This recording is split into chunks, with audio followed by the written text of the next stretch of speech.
धर्मको मूल कुरा चाहिँ तपाईहरुले मनमा राखेर अलि गर्नुभयो भने अनि फल चाहिँ ठुलो पाउने।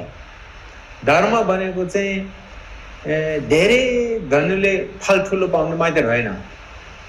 मूल कुरा चाहिँ बुझेर अनि धर्म गर्नेमा सत्य धर्म, शुद्ध धर्म मूल कुरा बुझेर गर्नुभयो भने फल चाहिँ धेरै ठुलो पाउँछ। अनि मूल कुरा चाहिँ पहिला के हो भने हाम्रो मनको सोच हो, मनको विचार। किनभने हामी अब सबैमा आफ्नो मन छ हैन, मनको सोच हुन्छ, मनको अनुभव हुन्छ, मनको दृष्टि हुन्छ हैन। अनि राम्रो दृष्टि, नराम्रो दृष्टि, राम्रो मन, नराम्रो मन हैन, सोचहरु हुन सक्छ। सबभन्दा ठुलो सोच चाहिँ के छ भने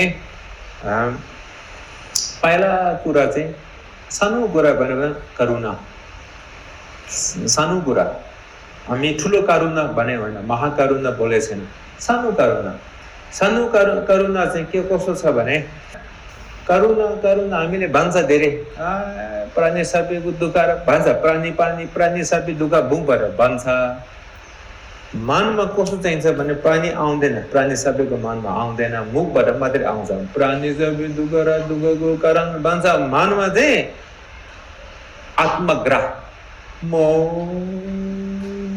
भने मात्रै सोच। यो बाहिर हाम्रोको मुखबाट धर्म बोल्ने, मनमा धर्म हुँदैन। यो नभएर अनि उदाहरण भन्नुपर्छ। उदाहरण पनि तपाईले पनि विचार गर्नुपर्छ। म यस्तो हो भने कस्तो हुन्छ होला, म डाँट्छु, गाली गर्छु, गाली गरे भने डाँट्ने मान्छे चाहिँ अहिले म पुग्यो, उ चाहिँ डाँट्ने खायो हैन। म डाँट्ने खाने चाहिँ मान्छे हो भने कस्तो हुन्छ भने विचार गर्नु न। अनि मनमा अलिकति विचार चाहिँ अर्कै दृष्टि देख्छ। मेरो दृष्टि मात्र होइन, उसकोबाट दृष्टि देख्छ। ऊबाट दृष्टि देख्यो, मेरो आफ्नोको दृष्टि देख्यो भने अनि करुणा चाहिँ बढ्छ।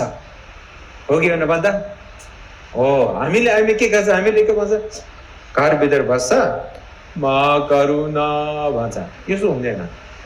तोला जाने, माथि आउने, यस्तो उसको दृष्टिबाट देख्ने, लोकेश्वरको दृष्टिबाट देख्ने, आमाको दृष्टिबाट देख्ने, छोराको दृष्टिबाट देख्ने हैन, भागको दृष्टिबाट देख्ने, मेरोको दृष्टिबाट देख्ने, यस्तो विचार गर्नु न।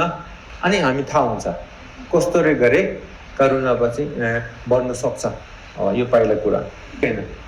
तपाईहरु नेवारको ठिटीमा बिहान उठेर अनि सामान, पूजाको सामान लिएर, फुलहरु राखेर, चामलहरु राखेर, सिन्दुर राखेर, दीप धूपहरु चढाएर गरेर सबै फोहोर गरिदिन्छ हैन। यस्तो चढाएर राम्रो हो।